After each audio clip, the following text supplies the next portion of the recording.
February 17, 2025. It was a routine day, a routine flight. Delta Connection Flight 4819 took off from Minneapolis, St. Paul, bound for Toronto. 80 people were on board, ready for a short, smooth trip. The sky was clear, and the crew in the cockpit was experienced. Nothing seemed out of the ordinary.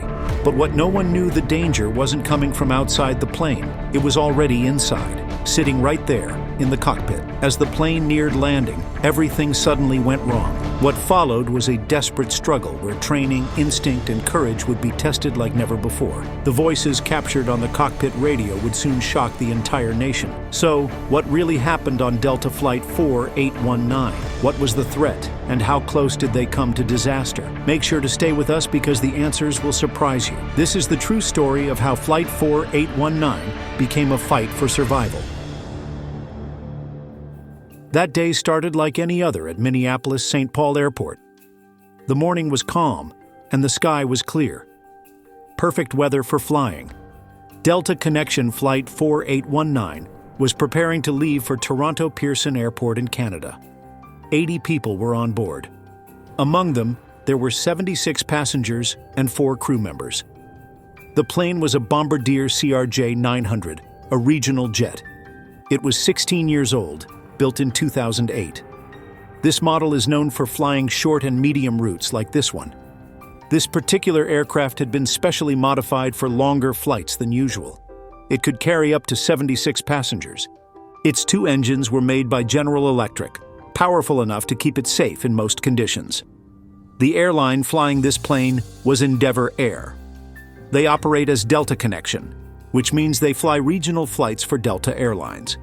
On the flight deck were 2 pilots with solid experience. The captain had been flying since 2007 and was very familiar with this kind of plane. Though on this flight, he was the pilot monitoring, the one supporting from the side. The first officer was new but fully trained and certified.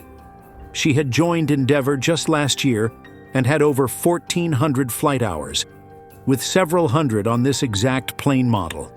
She was the one flying the plane that day.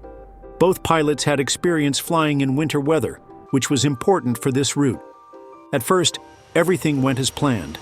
The plane took off, climbed smoothly, and headed toward Toronto. But what happened next would shock everyone. This same plane, with all 80 people on board, would soon face a dangerous and life-changing event. At around 12:30 in the afternoon, Delta Connection Flight 4819 was ready to take off.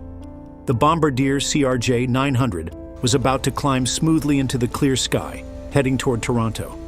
Passengers settled in. Some were business travelers quietly reviewing notes on their laptops.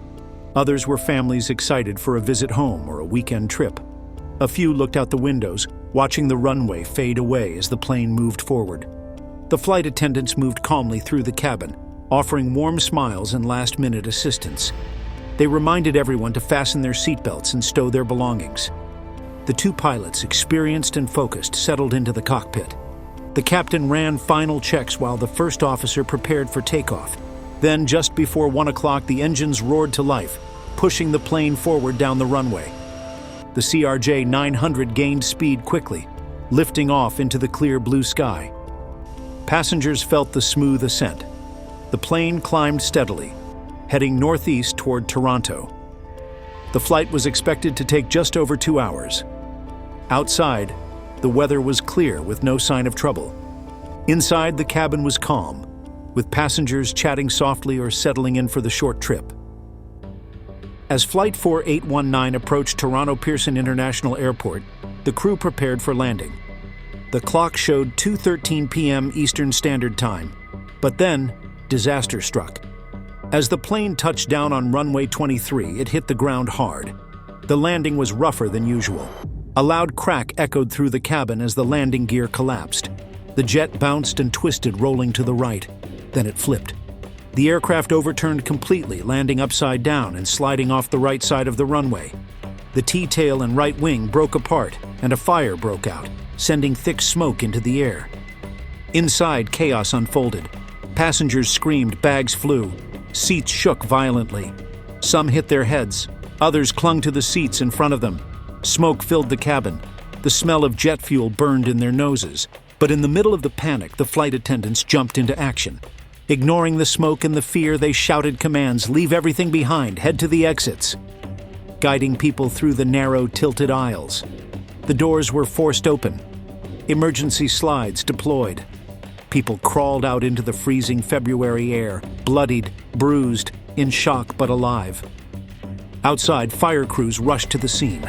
Water cannons blasted the fuselage as black smoke poured from the broken jet. Some passengers were still crawling away as firefighters fought the flames. Some videos showed the plane lying upside down, torn apart, smoke rising. Another video from a nearby aircraft waiting to take off showed the horrifying moment Flight 4819 slammed into the ground. 21 people were injured. A child, a man in his 60s, and a woman in her 40s were critically hurt. Others suffered head injuries, back sprains, and nausea from breathing in fuel fumes. 3 were taken by air ambulance. By some miracle, no one died. Every single person made it off that plane.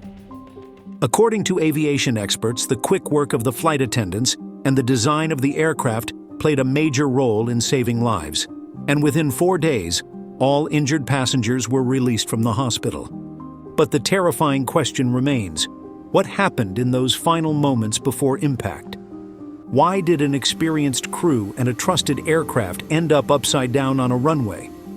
The answers aren't just surprising, they're deeply unsettling. The investigation revealed some details that shocked even seasoned aviation experts. So if you haven't already, subscribe now and turn on the notification bell. For hours, chaos ruled Toronto Pearson Airport. From the moment flight came to a fiery stop, emergency crews rushed into action.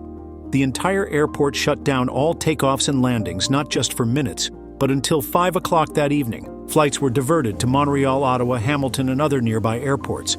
Passengers in terminals watched in disbelief as screens lit up with delays and emergency reroutes.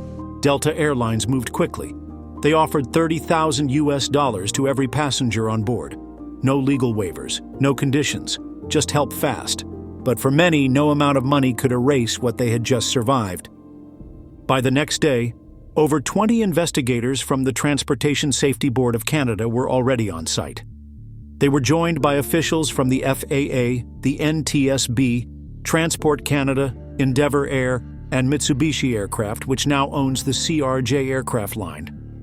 Both black boxes, the cockpit voice recorder and flight data recorder, were quickly recovered and sent to a lab for analysis. Runways were shut down again to allow investigators to comb through every inch of wreckage, and what they found raised serious questions. On March 20th, the TSB released their preliminary report. It revealed that just 2.6 seconds before touchdown, the cockpit warning system gave a chilling alert. Sink rate. The plane was descending too fast. At the moment of landing, it was falling at 1,100 feet per minute, far beyond what the landing gear was built to handle. The normal safe limit? Just 720 feet per minute. The aircraft was also flying slower than it should have been, just 136 knots, when it should have been closer to 144. And on a windy day like this, with gusts shifting the plane in midair, pilots are trained to increase speed slightly to maintain control. But that didn't happen. When the right landing gear hit the runway, it snapped under the force. The wing broke off, fuel spilled, fire ignited. The aircraft flipped and skidded upside down off the runway.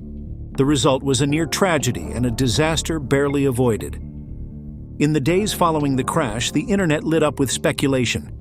Posts and videos on social media made serious claims that one of the pilots had failed training, that the cockpit crew wasn't fully qualified. But Delta Airlines stepped in fast. They released an official statement. They called the rumors false and misleading. And they made one thing clear: both pilots were fully certified and experienced. Despite the tragedy, Delta made it clear this was not a case of unqualified pilots. For now, the official final investigation is still underway. Only then will we know for sure what really happened in that cockpit, what role the pilots played, and whether this tragedy could have been prevented. Until then, all we can do is wait and hope the answers bring closure and change. So stay with us, hit subscribe so you don't miss what could be the most critical revelations yet. Until next time, bye.